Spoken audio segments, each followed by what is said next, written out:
also met more teachers, like our deans, each of which oversaw a particular class year. Those teachers were a mix of alchemists and non-alchemists. Yet what united nearly all of them was that they didn't mind giving me detentions, or even a bad grade like Mrs. Khalil. Luckily, none of those strict teachers were around while I passed rooms belonging to the newly created alchemy departments, like illusions, healing, and the history of alchemy. "For fig's sake!" I groaned, stuck in between a group of older years like a falafel sandwich. "Can't you all move your butts?" One student twisted, frowning down until they spotted me. "Hey, look! It's Shad!" Stepping aside, several older students ruffled my hair and nudged me along. A perk of being one of the Alexandria Academy's heroes was being recognized everywhere. At least by the students who were around for the battle against the necromancers.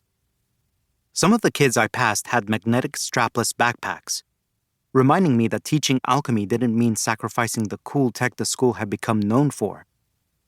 Yet it was exciting to see the academy now embracing its alchemy roots. New light illuminated once shadowy classrooms, thanks to candle charms hanging down from ceilings. There was no more sneezing from the dust in the books, thanks to purifying powder thrown across the shelves. It was too bad that our school's administration still approached alchemy all wrong. The deans banned students from practicing alchemy outside of class and from using ingredients they didn't agree with. The teachers seemed to know what they were doing well enough, but what was the point if we couldn't experiment? That was the only way to discover new mixtures, even if it meant a student accidentally making destruction dust and blowing off their eyebrows once in a while.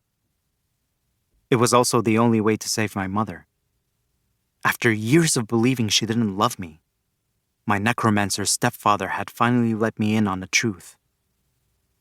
If only she weren't under the effects of my forgetting charm. His chilling words lingered in my head. I'd never forgive myself for letting the necromancers charm her so that she wouldn't remember I existed. I'd vowed to save her from my stepfamily's clutches. It was why I needed to keep practicing my alchemy. Why I needed to learn all I could hear at the academy. Kahem had promised to take me to Lebanon soon, and I'd bust her out from wherever the necromancers were keeping her then. I balled my hands into fists while nearing the doors of the great library, the oldest in the world. Most teachers hung out here for office hours, so Mrs. Khalil should still be grading papers inside, and hopefully I could make this quick. The crowd cleared a bit as the door swung open and oomph! Tripping on an outstretched foot, I stumbled and fell onto my hands and knees. Looking back, a student I hadn't seen before, lying half against the wall and half sprawled across the floor, jerked awake. "Whoa," he said, yawning and wiping a lock of blonde hair from over his eyes. "We practiced sleep alchemy in class. My bad." Snorting, I said, "You're not the first to fall asleep in the hallways." The student abruptly shifted, and I leaped back, wondering if he was having some strange waking dream. Then he said, "Shad, it's you." "In the flesh," I said, pointing down the hallway. "I have to head down."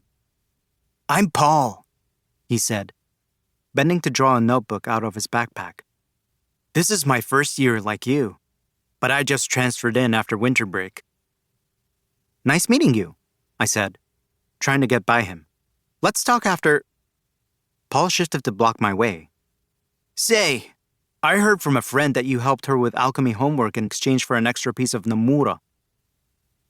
I frowned. Paul wasn't at all interested in meeting me. He just wanted something for himself. Still, it was an alchemist's duty to help others whenever they could. And no one said I had to help for free. "Make that 2 pieces of Namura, and you have a deal." Licking my lips at the thought of all those extra Arabic sweets, I sat beside him to check the homework answers in his notebook. Only, without warning, Paul picked up his backpack and scrambled away for no apparent, "Oh, figs!" Another